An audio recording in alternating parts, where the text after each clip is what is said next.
Nous continuons notre pèlerinage sur les pas de Jésus d'après les descriptions de Maria Valtorta.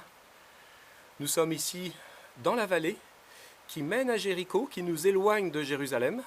Vous pouvez regarder autour de vous, cliquer, glisser, prenez votre tablette, bougez.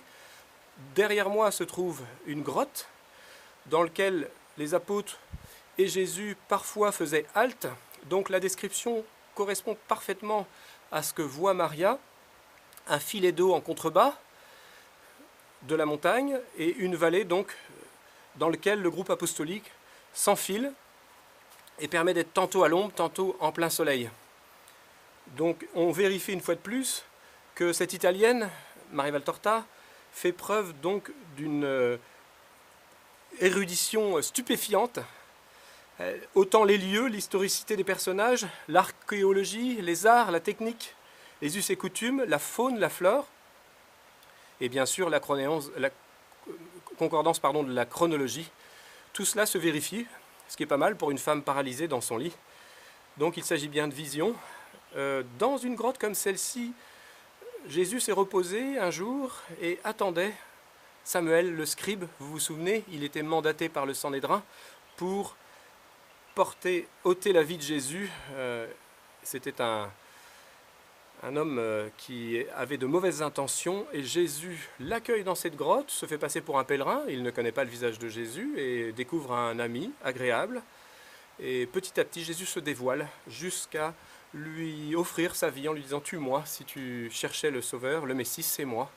Et alors Samuel s'effondre en larmes, se convertit. Donc nous allons prier pour la conversion des païens, pour la conversion de toutes les religiosités, comme le Sanhédrin qui avait bourré la tête de ce pauvre Samuel, les religiosités qui pensent qu'en tuant les chrétiens, eh bien, on obtiendra des grâces. Nous allons prier pour leur conversion. Et comme Jésus demandait la grâce, s'il était nécessaire, de porter des sacrifices pour eux. Notre Père qui êtes aux cieux, que votre nom soit sanctifié, que votre règne arrive, que votre volonté soit faite sur la terre comme au ciel. Donnez-nous aujourd'hui notre pain de chaque jour. Pardonnez-nous nos offenses, comme nous pardonnons à ceux qui nous ont offensés. Et ne nous laissez pas succomber à la tentation, mais délivrez-nous du mal. Amen. Je vous salue Marie, pleine de grâce, le Seigneur est avec vous. Vous êtes bénie entre toutes les femmes, et Jésus, le fruit de vos entrailles, est béni. Sainte Marie, Mère de Dieu, priez pour nous, pauvres pécheurs, maintenant et à l'heure de notre mort. Amen.